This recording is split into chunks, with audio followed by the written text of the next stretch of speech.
best place for predictions and opinion. And we know it's best place because you know what?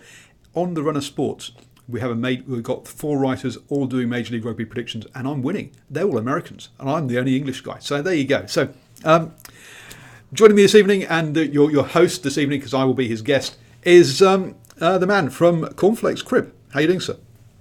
I'm doing very well. Thanks for having me yet again. Nice little toot to start us off. And, just to add to that, I'll just put the yellow cap on after they had the second best performance in round 8 of Super Rugby this week, striking back up the leaderboard. Yep, you heard it here first. How many do you get right? All bar one.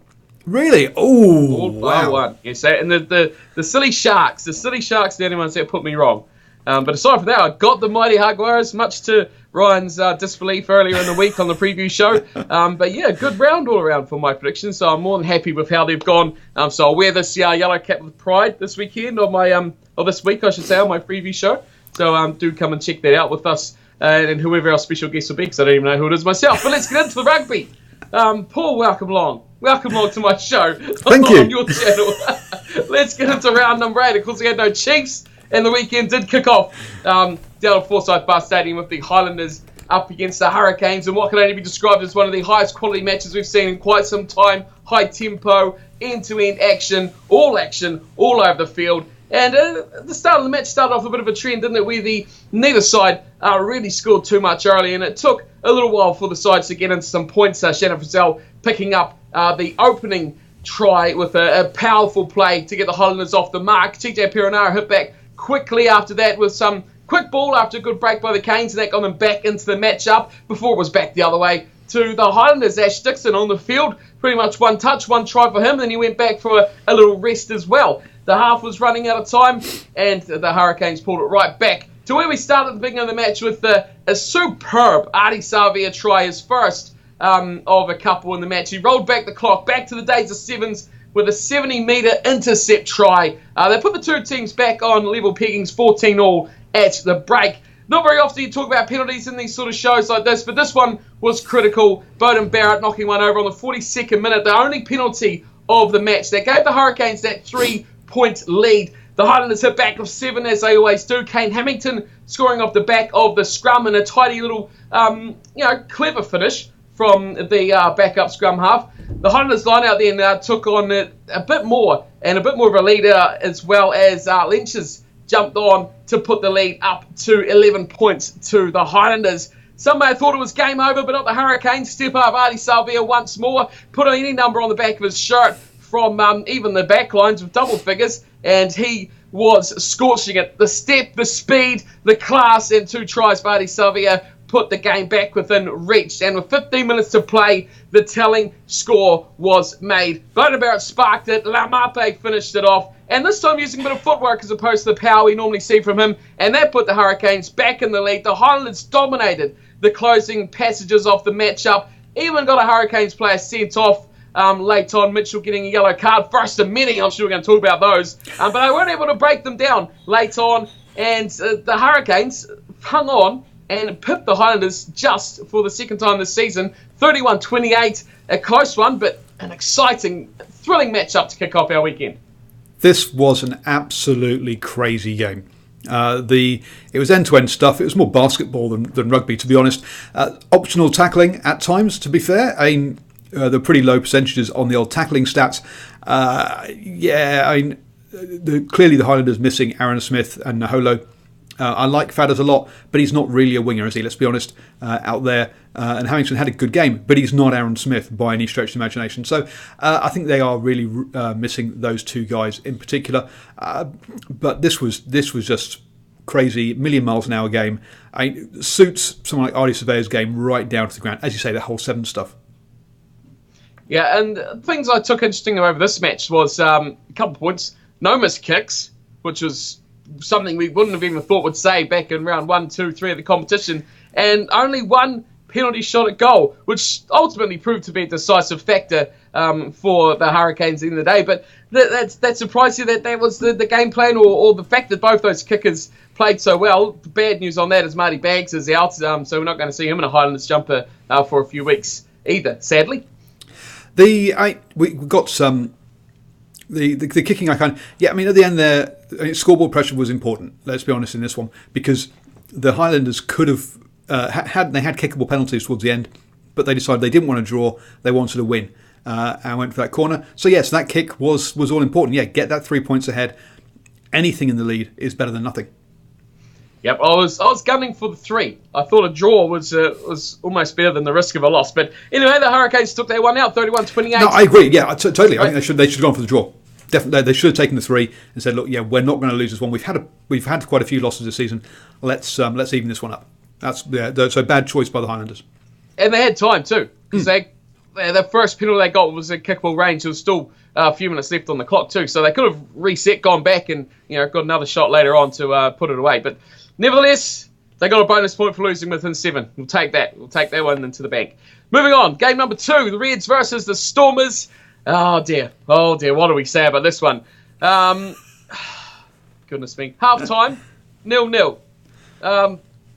Just so much time of butchered chances, poor finishing, turning down shots at goal, taking risks, throwing the ball everywhere, and the only highlight I can pinpoint from that first half of rugby, if you call it that, was a yellow card to Sai Khaleesi just before half time, which the Reds did take toll of after the break, where they got the first points. Karevi scoring the opening try from a Naivalu break, and that got the game underway. The yellow card period became even more costly for the Stormers, as Paenga-Amosa dogged down, keeping things in the tight as the Reds like to do after a big break from Hegarty in the back line. 15 players back on, I should say, and the Stormers come back into the game. Van Dijk grabbing one for the Stormers. A Bulldozer special, and the game was evenly poised at 14 points to 7, and points actually on the board was a bit of a shock to most people watching the game. Tate McDermott got a bit of a habit of scoring a try as he continues his run, jumping over close to the line to put the game all but over with still 10 minutes to play.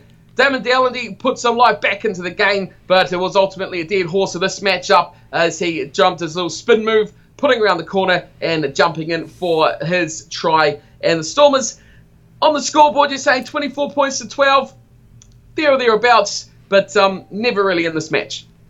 No, and that's the third one on tour now. Three losses on the trot really is destroying their season.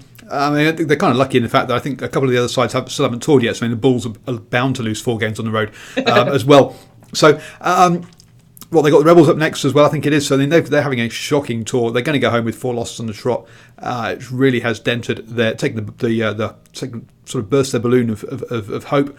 I think they felt a bit hard done by on the road. I think they felt that quite a lot of the calls have gone against them.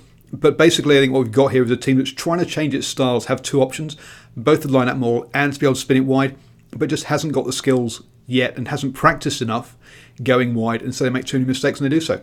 Seeing that against the Blues, saw that again against the Reds. Against the Rebels, you think they'll probably tuck it up the jumper a bit more.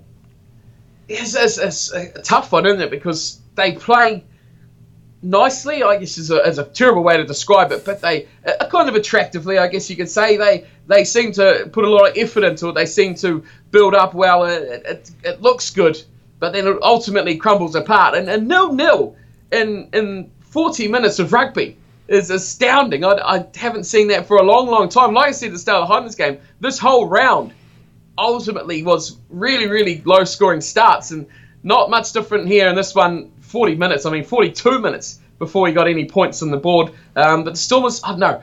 What happens when they go back to Africa? Are they going to go back that style? Do you think they're going to try and stun their conference rivals with a little bit of that razzle-dazzle in the back line? Well, first off, that's the first time since 2013 that we've had a scoreless first half. So that gives you an idea as to how long it is. A while. It's been a while, yeah, exactly.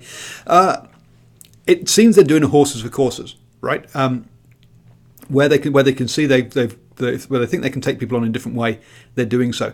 Against the Blues, you kind of say, "Oh, look, exciting, expansive rugby," but when you actually watched it, especially in that first half, what they were doing was get it wide to a forward on the wing who bashes over the winger, out to a pod, bashes it up, and then basically out the back, across the other side to another forward who goes up. But they needed that pod, that one-out run to reset, which then allows the defence to also reset. So this whole point of stretching the defence, earning the right to go wide, all this kind of stuff, doesn't work if you give the opposition time to reset, because you're having to reset to be able to move the ball the other side. So I think it's going to be a horse of courses. When they come up against the forward-orientated teams, they'll try and use their width. When they think they can win up front, I think they'll take it up front, which I think it's a good step forward for a team that we thought was an absolute disaster off the pitch, with all sorts of issues going on around the politics and the admin. Have managed to settle down and actually sort of put that to one side and concentrate on the game. So I'm pretty impressed with them and the way they're going. I just think they've got a long way to go, that's all. Whereas the Reds, how much of it can you just put down to, hey, we'll be Brad Thorne and try and play hard? I mean, from the Stormers' perspective, you've got to look at it and say, compared to last year, this is really good. Yeah, they're not getting smashed by 40 points like they were. They look like they actually want to be there. Last year, they just looked, kickoff come around, they switched off. They didn't like that they were in the game at all. So, I mean, it's positive for the Stormers. I like the Stormers. I think they're going to definitely, in future, they've got a good little squad they can build on for that in the next few seasons as well, if they last. I mean, who knows who's going to get the chop next year. That's 2 games done and dusted. Take this chance for our first half-time team talk. Half-time team talk, yes. So, this half-time team talk is brought to you by patreon.com/DrivingMaul, which is link down below. Look, that's where you can get become a supporter of the channel to help you bring this free content, but also get exclusive access to my opinion pieces that come out on a Wednesday. This week, I forgot what I'm talking about this week, but anyway, there were 2 last week looking at the Asia Super Rugby, and what else did I talk about? Anyway, I've gone on blank now. Then on Fridays, I bring you out an article which shows you behind the scenes, all the tech I use, the social media strategy, all that kind of stuff. So if you're interested in how this whole empire is set up, then you can follow it there. And then on Mondays, you can see Driving Maul versus the bookie. Yeah, and how are my picks doing against the old TAB?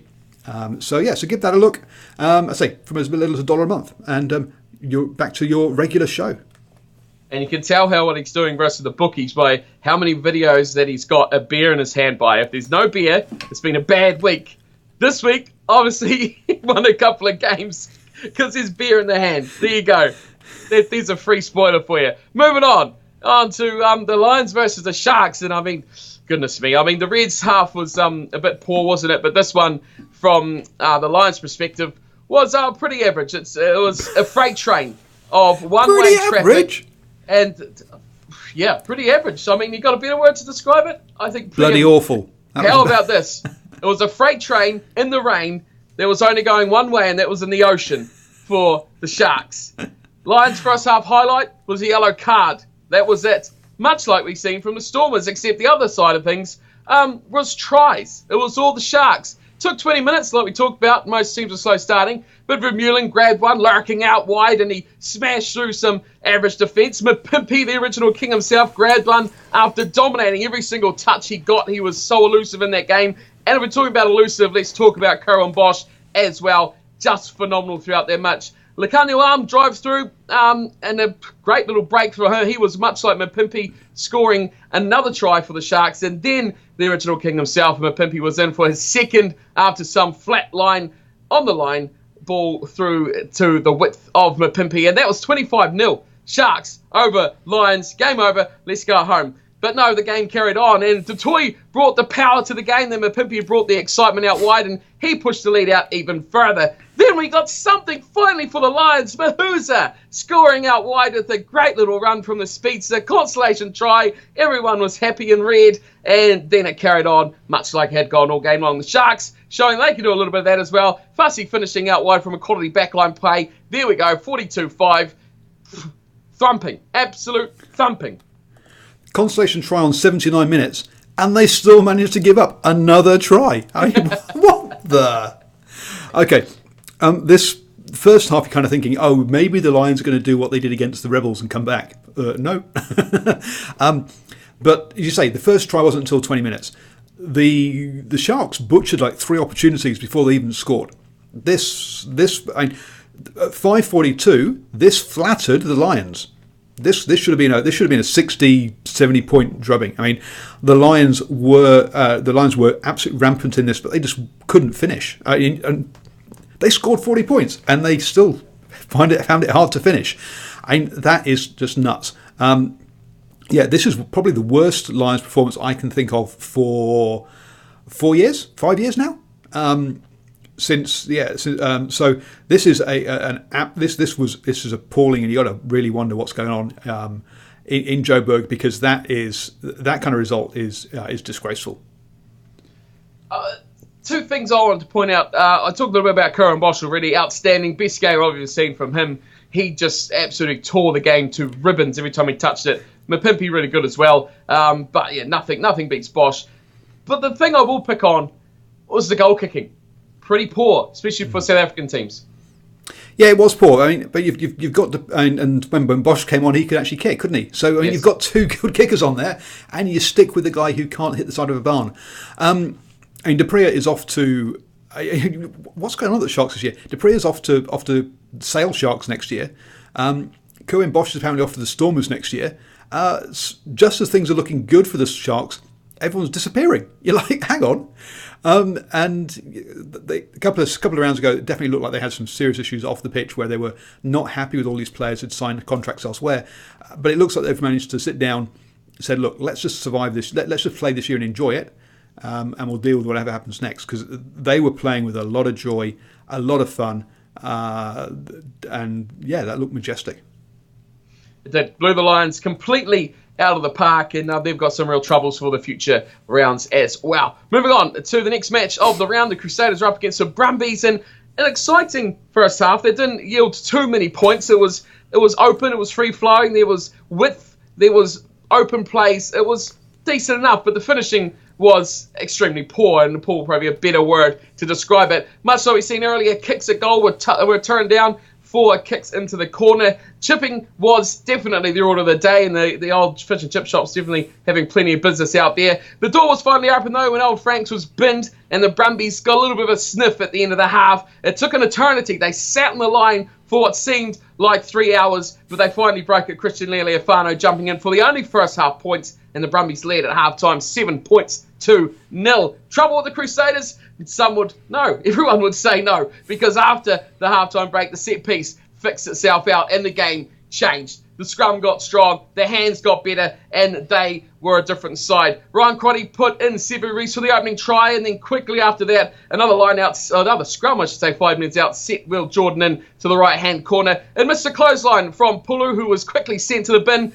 and it was going quickly down the toilet for the Brumbies. Will Jordan was back in the points quickly after Mwanga carving through a scorching run, drawing a penalty, and then Will Jordan tapped and went over again. Question marks over. There should have been another clothesline yellow card going off for that one as well. Later on the match, they got it back with Sam Carter getting a big clothesline round Ryan Crotty. Could have been 3 yellow cards. We'll stick with just 2, and he goes off as well.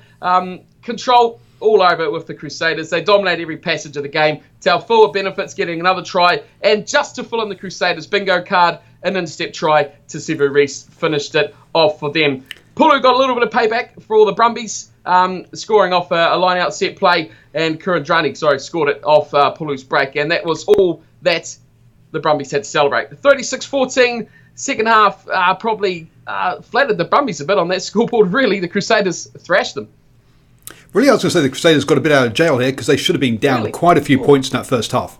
The Brumbies really should have scored. I mean, just 7 points in that first half, which they dominated. The Brumbies really should have come away with more points in that first half. I think the Crusaders got let off the hook a bit there, and then they came back in the second half and won the game. But the Brumbies should have given themselves more of a cushion, as you say. Poor finishing in that first half, in particular. So I thought the Crusaders deserved the win, obviously, but because they got the points. But I think that was as far as but they were helped by those yellow cards, weren't they, in that second half? Let's be honest. I mean, there was enough yellow cards to serve up a boat full of them really this weekend. But I mean, the Brumbies just they didn't really do themselves any favours. The difference in the halves, you notice, the Crusaders sorted themselves out, and they got chances. They scored points, and that is the big difference in this matchup. The Brumbies just not good enough at finishing, and the amount of time it took them with a man down as well, just before half time, to get that try. They were just there for ages, and they just kept pounding away. Yes, good on them for doing it, but geez, man up, you'd expect they should have done a bit better job of that. The Crusaders far too good. You saw complete difference in class between the two sides in that second half.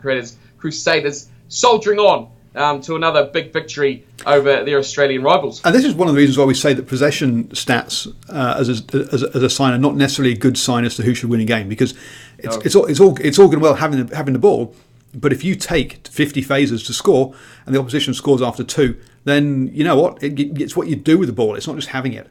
And yeah, that's what we saw here in this game. Yeah, the Brumbies didn't do what they needed to do with the ball in that first half, and the Crusaders got let off from that. And you see quite a lot of teams these days, don't they? They play that kick the ball for territory and just play for a mistake. And that obviously balloons stats, doesn't it, to the team that's receiving all the kicks back the other way. But there we go, Crusaders carrying on as they do. Good form from them, and they look tough to stop. Now we've got a good time for our team talk number 2. So set yourselves up for this one. So everyone who's in Hamilton, there is 2 places to watch rugby in Hamilton. FMG Stadium when the Chiefs are at home, and the Zone Sports Bar when they're not. So come on down to the Zone Sports Bar on Friday night for the Battle of the South, Crusaders versus the Highlanders. I will be there in the Zone Sports Bar in Sky City, Hamilton, giving you a pre-show analysis, half-time review, and then full-time reaction. So join me down there for that. It's free. Come on in, grab some food. There's even an indoor golf simulator thing if you fancy a round of golf before the game. Everyone wants some indoor golf, don't they, with a beer? Yeah, that's a great way to start your weekend off. Good stuff. Get in there, smash some balls before the rugby starts. Let's move on. The Blues versus the Waratahs. Here we go. This is your team, so I won't take up too much of your time.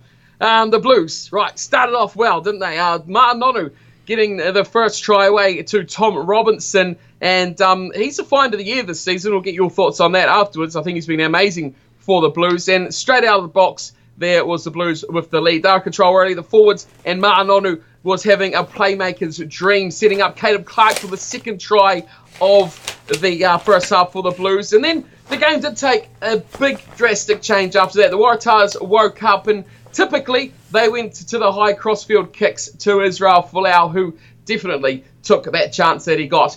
The Tars momentum continued on for the remainder of the half, and finally they got a little bit of payback as the pack charge over from the Maul. Will Miller, the recipient of that one. The Blues penalty earlier in the half held the lead to 17 points to 14, and what can only be described as a half of 2 halves. Into the second half, it was some patient build-up for the Blues. They allowed TJ finally to dot down for what surprised me is his first try of the season. Goodness me, I thought he was a bit more prolific than that.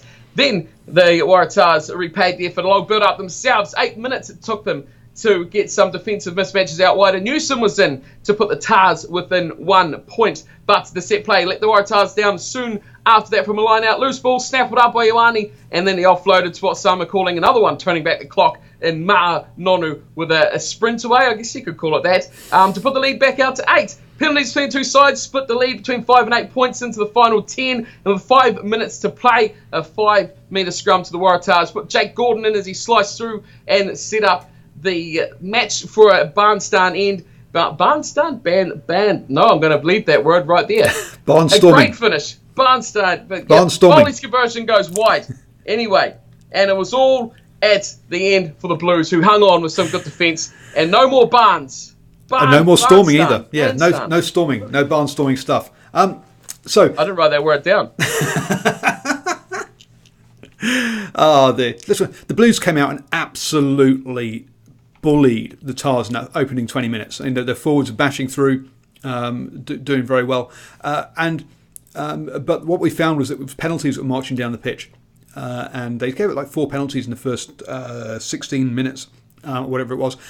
And then the ref said, look, you need to roll away, boys. You're getting caught about rolling away every time. And the Tars listened, which was amazing. And then we saw basically that source of territory just dried up for the Blues, and the Blues just for the rest of that first half just couldn't get out of their own half because they weren't getting the penalties to piggyback down the pitch, which saw the Tars come back into it. So at least the Tars could adapt to the ref, which was good to see.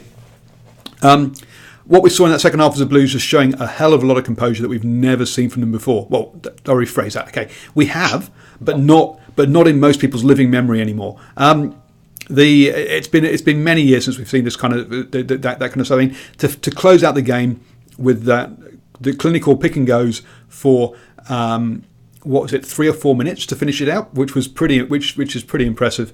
No knock-ons, no giving the opposition an opportunity to snaffle the ball. They didn't mind if they didn't get the line, if they went backwards. It wasn't about territory; it was about time at that point. And they showed a lot of composure to see out that game. I think I've invented a new word between barnstorming and grandstand. It's like, poof, smash the two together, and we've invented new words. Barnstanding. I don't know where I was going with that. Is that what cows do? That's what it is. Anyway, Blues. Great win for the Blues. So I'm going to leave you at that because, the only team that I like to see the Blues beat is the Waratahs or any other Australian side. So we'll move on. Good win for the Blues, though. Good composure, and they did close it out quite nicely, especially at the end when it got a bit tight. And how many times have we seen this season Brendan Foley missing key conversions? We'll wait to see a World Cup. When he does that, Scotland, we'll have you guys ready and waiting to go. Moving on, Rebels versus the Sunwolves, and this promised to be a bit exciting, but it didn't really deliver, did it? The Rebels were far too good. Straight out of the blocks with the Rebels, Hodge scoring his opening try and got the Rebels off to a good start, but then the Sunwolves dominated a large period of the game, and they didn't actually get any reward from it. The best they could take was just 3 points, and then the Rebels took control straight back. English breaks well and supported by Hodge, who grabbed his second try, and then the third come off some poor communication at the back from the Sunwolves off a Cooper kick. Billy makes benefits with a loose bobble. Terrible back work there by the Sunwolves, and the third try is in. The Sunwolves line out was nothing better than dreadful. It was horrible, and they really didn't get much momentum from penalties, from anything like that, from their set piece. Really did suffer. They did get a rare opportunity later on from a scrum, and it was that man who scored all the tries, Masurewa, in to grab his first. But Parker missed the kick. It was travesty for the Sunwolves, and it's not really much to rejoice about there at all. Billy Meeks bust through 4 tackles, and he set up Craig Cooper to grab his first try, and it was really one-way traffic all the way. 28-8, the Rebels dominating that first half. Magic Masurewa was back in the action again as he opened up the second half, a mazy run to bring the Sunwolves into double figures, and then both sides called a run out of puff, and the game kind of teetered down to a bit of a stalemate before the hour mark, and then it was hat-trick try for Reece Hodge coming in from a charge down, a pretty average kick that was charged down by his shins, of all places to get charged down from. We're getting put the icing on the cake straight off a line out, slicing straight through the back of it, and it was a bit too easy. Then we get the exciting stuff. Yellow cards. See you, Tupou. See you, Nathan Vella. See you, Campbell Magnay. They're all gone. The game just faded out to nothing, but the Rebels dominated 42-15. They looked way too good for the Sunwolves. Yeah, no, the Sunwolves are basically a team they're a decent team that are going to cause, if you're complacent against them, they'll cause an upset, and that's what we're seeing here. Is that they'll cause the odd upset, and then once they've done it, everyone wakes up and beats them for a couple of weeks, and then everyone thinks, oh, they're easy beats again, and then someone goes complacent and they beat them again, and that's what we're seeing this season. Because look, they 2 losses, and then they beat the Chiefs away, another 3 losses, then they beat the Tars. So basically, look, they're going to lose against the Rebels. They've got the Hurricanes and the Highlanders, and then they've got the Reds. So either that Highlanders or that Reds game, those are the 2 that look for that upset from a complacent team, is what I say. Yeah, we'll book that one in for the Reds. Would be quite good, thanks. It's concerning, though. Tony Brown, former Highlanders coach, of course, former Highlanders player, bit of a battle to go on there for a player who knows a bit about how the side operates. But yeah, poor old Sunwolves, not their best performance there, but it's good to see that yellow card counter got quite a bit of action with heaps of yellow cards this round. Absolutely amazing. We'll move on to our final match of the round. This is a good one. I like it because I picked an upset. The Bulls versus the Jaguares, and penalties were the order of the day for this new look Bulls side. Libok, this young under-20 Springbok player, looked all right too, give him a bit of credit for it, and he put the Bulls out to an early lead, 9-0, all from the penalties. It wasn't until after half an hour that the Jaguares really got something on the board. Matera with a great try. If you haven't seen it, take a look at it. He just absolutely demolished and then did what we've seen all weekend with back rowers scorching away from defences, 40 metres away, looked like he was a backline player, and broke tackles like he was a forward. Amazing run for Matera, and he put the Jaguares back into the game. 9 points to 7 it was at the halftime break. Newcomer Stickling plays the ultimate finisher. I like that name. These new guys have got great little names. He finished off a nice break from Burger Oldendale, and that put more points back to the Bulls, their first try in the game. Then it was, of course, the obligatory yellow card for the Jaguares, Chaparro getting sent off. And the sides after that deciding the penalties were the way to go. And that got the teams up to 20 points to 10. With just 10 points to play, and the Bulls looking pretty that they're going to close this one out, that 10-point lead. The Bulls decided that hitting rucks with their head and shoulders rather than their arms were a good idea, and they got another player sent to the bin. Agaba, this time sending his 10 minutes off, and he saw the rest of the match on the sideline, and that changed the game. And another newcomer, goodness me, sparking it for the Jaguares. Replacement debut Miotti takes the first chance to get the Jaguares back in the game. Close to the line, just kind of charges over, dragging defenders with him. 5 minutes to go, then the razzle-dazzle starts for the Jaguares. Miotti, quality finish in the open, offloading, support play, all those beautiful things about rugby, put the Jaguares in front for the first time in the match with just minutes to go. The Bulls didn't have their chances of getting back in the game. Second player, yellow carded, Van Vuren, the hooker, getting sent off for a pretty blatant tackle in the air, and he was gone. The Jaguares held on, and a superb comeback, and the Bulls really only got themselves to blame for that not even second half, that final 10-minute capitulation. No, absolutely, and you say, especially with that, as you say, that final yellow card, taking the guy in the air from the kickoff. I mean, dumb as.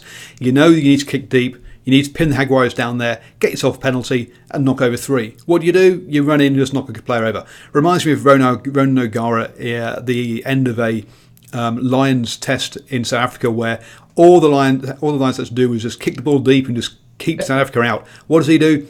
Takes a guy out blatantly in the air and gives up a long-range penalty, which at altitude went over. So this was similar to that, but without obviously the points. But you've got to say the Bulls really botched this. But that young boy for the Jaguares coming on, he looks something special.